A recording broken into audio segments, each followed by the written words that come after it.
Now, with the World Series drought that you guys are on, maybe not going to a game ends that World Series drought? I don't know. See, now I got you thinking.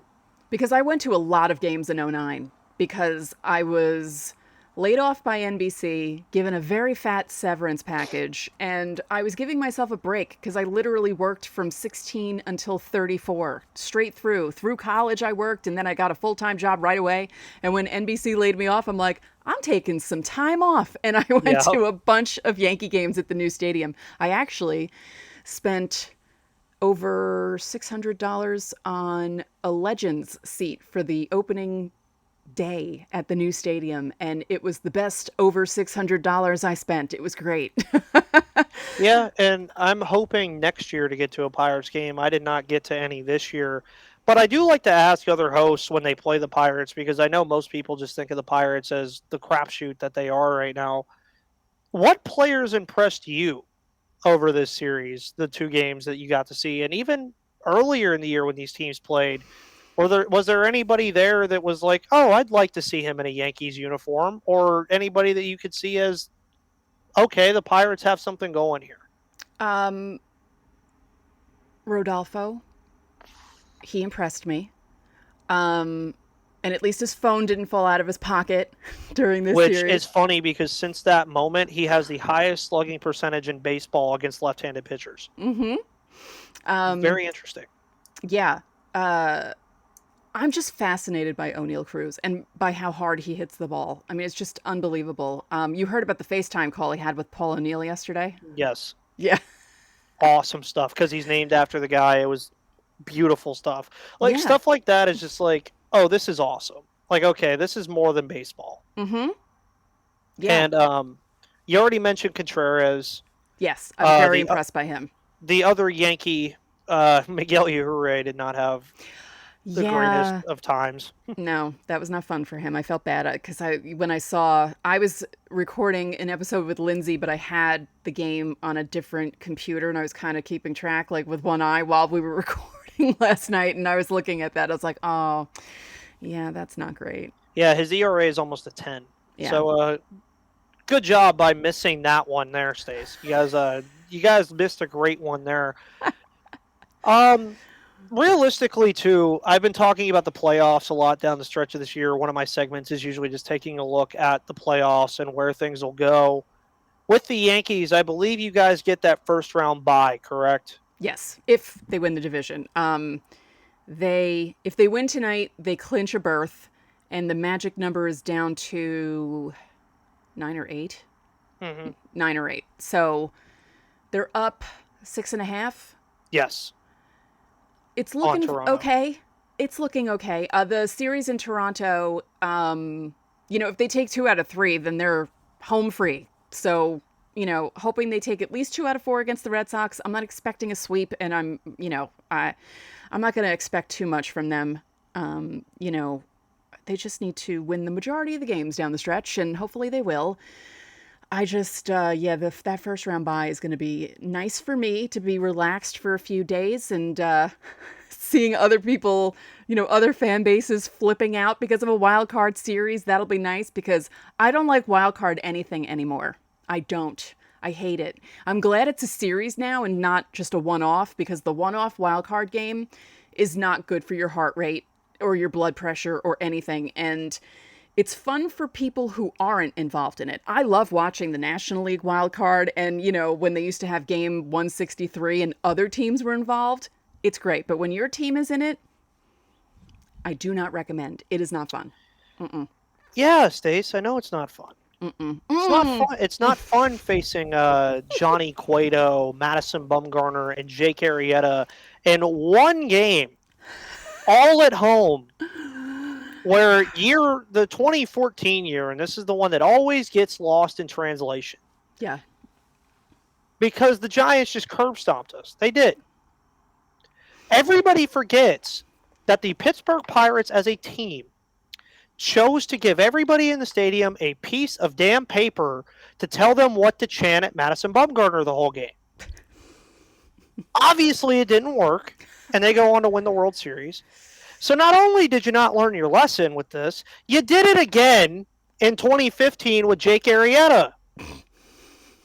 I get it. It worked one time with Johnny Cueto. Newsflash, a lot of people forget this. Johnny Cueto was good that year. He wasn't great, and he was not built for one game playoff. Right.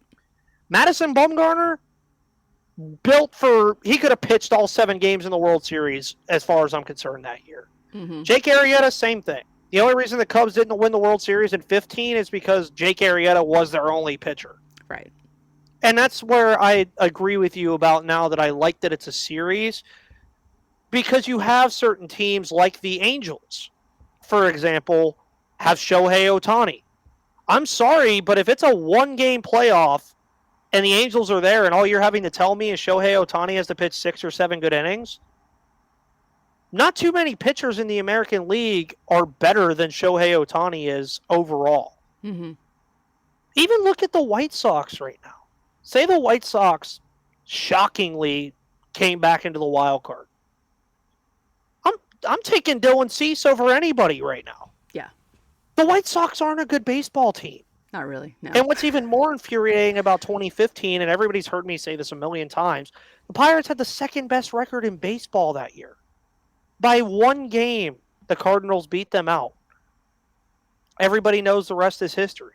Mm-hmm. And that's the only extent of what I know what the playoffs are.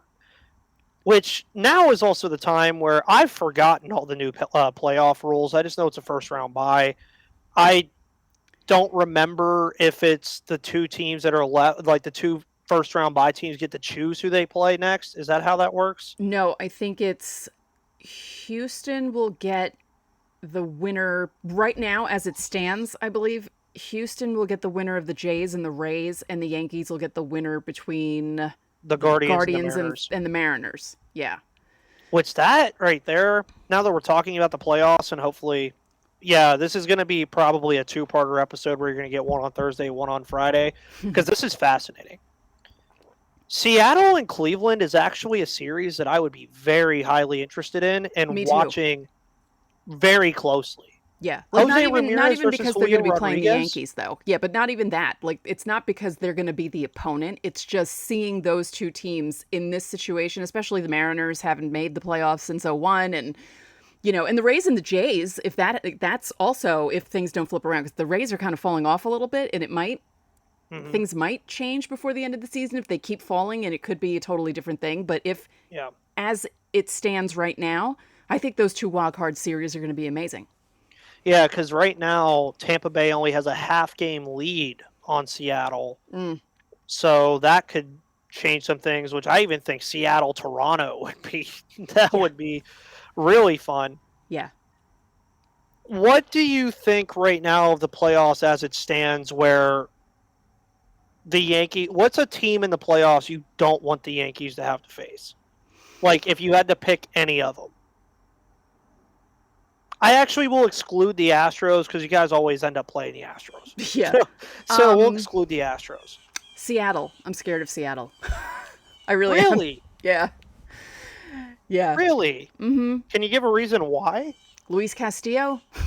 Yeah, that's a good reason why. Yeah. And I mean, you don't know how Julio Rodriguez is going to play in the postseason. Right. He could either be postseason Mike Trout or postseason David Freese. Mm-hmm. And as we're talking, by the way, for anybody wondering, Pirates fans, David Bednar just got reinstated, so that's good news. Get to watch him pitch down the stretch. So I'm trying to think of how the playoff bracket would work. So you said that you guys currently would play the winner of Toronto and Tampa Bay, you said? The Astros would. Yankees would do Guardians or Mariners at the moment because Astros have the better. They're up by like 8 games in that. The Yankees aren't catching up to that. Gotcha. Yeah. So what are your AL playoff predictions then? Because it's pretty set in stone. I don't think Baltimore, Minnesota, or Chicago's catching anybody. So I don't know because I really need to see how and where Tampa's going to finish because it really depends on how the wild cards shape up. I I don't know. I think I'm more scared of the Guardians or Mariners than I am about the Rays and the Jays, because the Yankees are more familiar with the Rays and the Jays because they play them so much, and I feel like it's almost harder. Well, it is to face a team that you're not used to playing so much because you know more about the teams that you faced 19 times a season, and if you face them in the playoffs, it's not as much preparation. Sure, there's preparation, but when you're facing a team that you only play 6 times, it's a lot different. Yeah, very. And I'm really just in the market of chalk. I really do think it's going to be New York and Houston. I just really do. Which I I say that just because they're just better on paper than all the other teams. Mm, But it really does matter, and this is why I like the new setup. It really does matter on who these two teams play yeah. before they would meet each other, obviously. Mm-hmm. Like Houston playing Toronto, that I don't know if that's a pushover for the Astros. I really don't. And that's where it's so interesting because then you look over in Pirates land in the National League, and there's some interesting stuff going on here because the freaking Padres don't know how to hold a lead for their life in anything right now. But we'll just assume that the Padres make it. So the Dodgers are the clear cut numerical favorite in terms of wins. Oh yeah, they're already at 103, right? Yeah. Yeah. I really do think though that it could come down to the Mets and the Braves. I Yeah. really do. And it's just because the Braves, especially this year again, did what every baseball team dreams of doing, which is building in house, extending your guys. And not only did you already have a pretty damn good core at its heart, you added Vaughn Grisham and Michael Harris and Spencer Strider to that core. A lineup of Travis d'Arnaud, Matt Olson, a healthy Ozzy Albies, which I'm hoping he's healthy by the postseason, Yeah. Dansby Swanson, Austin Riley, Ronald Acuna Jr., Vaughn Grisham, and Michael Harris is scary, dude. And Mets fans are pretty confident right now, but even the National League is going to change a lot because of arguably the most important series of the season for anybody on September 30th through October 2nd, where the Mets and the Braves play each other in Atlanta. That series is going to be laser focused, everybody talking about it because Yeah. it's going to probably decide who wins it. Because the Mets get the Nationals in the last game or the last series of the year, and I believe the Braves play the Marlins. So realistically, could decide a lot of different things here for both of these teams. Yeah. I'm And excited about that. I kind of hope it goes down to that series. Like I hope they stay neck and neck like they are. mhm. It's just it feels similar with how close they are, but how the Braves, over the last few games can't overtake the Mets. Feels similar to 2012 when the Yankees had the Orioles on their tail for basically the last month of the season. And then they ended up Yeah, playing each other in the division series. And it was like, 5 games and it was crazy. And it was the Raul Ibanez game and then this and that. And it was just insane. And I would love for the Mets and the Braves to come down to the wire and then for them to face each other in the ALCS. That'd be great. yeah. I mean, and that's a beautiful thing. I do think a lot of people forget about baseball, and I was hoping we were going to get it this year, but it does really seem like the playoff teams and the non-playoff teams are just so far apart. Playoff races are always just fun to talk about. More this year, it's more individual accolade races with Judge and Pujols, and I'm sure there's other ones going on around the league that we probably don't think about as much. These two teams, the Pirates and the Yankees, do not meet, obviously, for the remainder of 2022, but with the extended schedule in 2023 or expanded schedule with everybody playing everybody, will meet twice. So that'll be very interesting to see. Aaron Judge, of course, will be wearing black and yellow the next time he sees the Yankees. I'm not going to make my case as to why Aaron Judge should come to the Pirates because it's not going to happen. Everybody else can make their case. I'm sure the odds for him to come to Pittsburgh are probably like 500,000 to 1. And it would probably take like multiple different things, like a human sacrifice and Bob Nutting selling the team for Mark Cuban. But Red Sox, Yankees, Pirates, Cubs this weekend. Two very different series, two rivalries nonetheless, but two very different series. What do you want to see from the Yankees over these last couple of weeks that would be like, okay, I'm confident going into the postseason? They just need to win series. That's all they need to do. They don't need to sweep any series. As long as they just win them, I'm fine with it. I mean, would I love for them to sweep? Sure. But as long as they just keep winning series and not allowing silly, stupid things to happen and, playing crisp baseball would be great. I know some of the bullpen guys are exhausted at this point, which I think is why Wandy Peralta is going on the Phantom IL. I don't think he's injured. I think he's just exhausted. And I just need them to play well. They don't need to run over everyone, but just look like you looked in June. That'd be nice. Yeah, That'd be good. I mean, I kind of feel the same way about the Pirates. Why can't we go back to the way they were playing in May when they were beating the Yankees? Yeah. Right?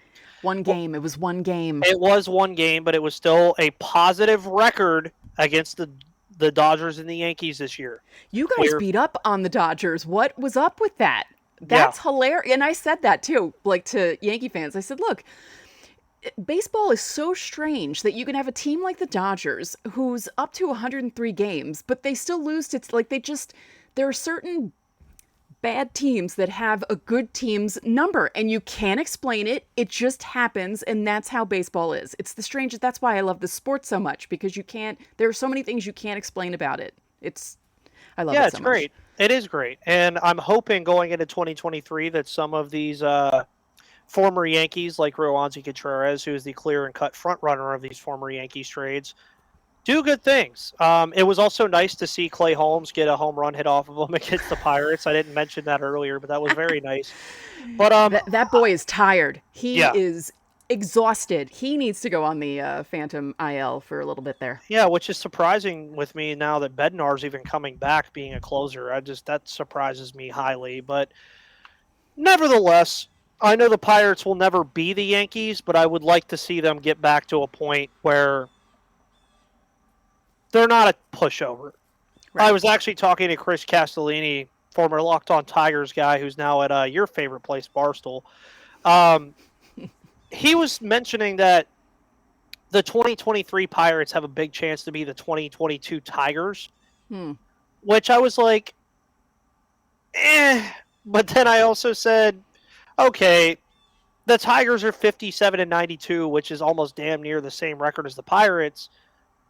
But at least the Tigers made a concerted effort to add talent. Right. Javi Baez, Eduardo Rodriguez. There was a concerted effort there. That's all I'm asking out of the Pirates. Make a concerted effort. Just make a concerted effort. Right. And before we head out today, I do want to shout out betonline.ag. Of course, you can bet on the Yankees and Red Sox. You can bet on where Aaron Judge will end up next. You can bet on the NFL, team matchups, news podcasts, in-depth articles, and analysis on every game you can find. As always, BetOnline remains your continued source for all of your sporting wagering information with live betting and up-to-the-minute scores for every sport out there. The fastest and easiest way to check in on all of your favorite games and events, including Major League Baseball, MMA, boxing, and golf. Head to betonline.net or use your mobile device to learn more, and BetOnline is where the game starts. So hopefully you guys all enjoyed this part 1, part 2 podcast with me and Stacey Gotsulias of Locked On Yankees. I'm not on Locked On Yankees. I've been traded to Locked On Yankees for podcasters to be named later. So if you see some random guy behind the backstop like we've seen all year with the Pirates, you wonder why. It's because of Yankees. I got traded there. So we'll see what happens. I know it's the friend, our old pal Sully over at Locked On MLB. He always likes to make that joke with me. Always hopes the Pirates are going to do better. As I always mention, Jeff Carr said the Pirates are going to be better in 2023. I said where. And is Matt Canada secretly on the Pirates staff? More on that tomorrow. No, I'm kidding. Because the term punting has been used a lot. We'll leave it at this, Stace, because I know you'll agree with me. If you are in Yankee Stadium or whatever stadium you may be in, to watch Aaron Judge hit number 62 or 61, for the love of God, and I don't care if I get in trouble for this or not, If you see Zach Hampel anywhere near the home run ball, me and Stace give you full permission to absolutely curb stomp him in his tracks and pile on top of him like you piled on top of Aaron Judge's home run number 60. I think everybody would love it. I think it would be great. And I just want to see how he finesses his way into getting it. Because I feel like it's inevitable that he is going to find a way to get it somehow. And I know you mentioned this to me the other day that you were saying you hope Judge hits it into the monument area. Yeah. So nobody can get it. Yeah. Which I think is funny because I know there's that protective netting over it.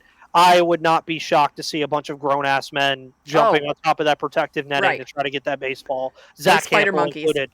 Yeah. And that includes Albert Pujols' baseball too. Yeah.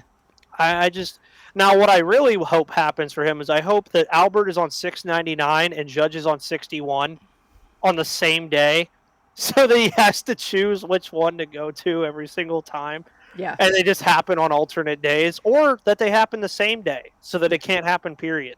But that's my rant. It was a lot of ranting for me today. That's kind of what happens here in Pittsburgh land. What do you have coming up for the rest of the year, Stace? What else you got going on? Just counting down to the playoffs, and while the wild card series are happening, probably do like regular season player reviews. And of course, obviously, I'm going to pay attention to whichever series affects the Yankees and talk about what's happening in those. But I'm just going to try and practice Zen baseball over the next, 14, 15 games till the end of the regular season, and just hope that the Yankees do well enough to win the division by a comfortable margin. And this first round bye is very important. And I'm glad they played as well as they did in the first half to set this up. So when they did crater in July and August, they still had a lead in the division. So. And with what we talked about today about Wandy Peralta, the question or the answer to your question was answered while we were recording. Mm-hmm. It was Miguel Andujar who was designated for assignment, which I guess that means he cannot be traded for the top players in baseball anymore. Right. I feel bad for him. Him and Glaber were so great in 2018, and, they were doubles machines, and they were just, it looked like, wow. The year before that, or 2 years before that, Judge came up, and then he had his full rookie season in 2017. You had Gary Sanchez, you had Andujar, you had Glaber, and, Yankee fans were so excited about the future and this and that, and it just didn't pan out, and that's a bummer, and I feel bad for what the Yankees did to him because they didn't really play him a lot. They kept him down in AAA. He didn't get the reps up here enough, and you can't be consistent if you don't get the reps, and it's just, this is a bummer, and I'm not happy about this. I feel bad for him. Well, and I also was reading comments when I first saw it that said Andujar is legitimately better than Aaron Hicks. Poor Hicks, though. Yeah. Man. God, that game where he made those two awful plays and Boone had to take him out, and it was just, wow. Yeah. I mean, what are you going to do? They stuck Oswaldo Cabrera out there in left field, and since he's been called up, he's one of the best outfielders the Yankees have defensively with his putouts at home and everything else that he's doing, and it's just, no matter where they stick him, right field, left field, infield, he's unbelievable. And, Hicks can't do that. And the problem with Hicks was he was coming back from the surgery, coming back from a wrist injury. I gave him some leeway. It's not easy coming back from a wrist injury, both defensively and offensively.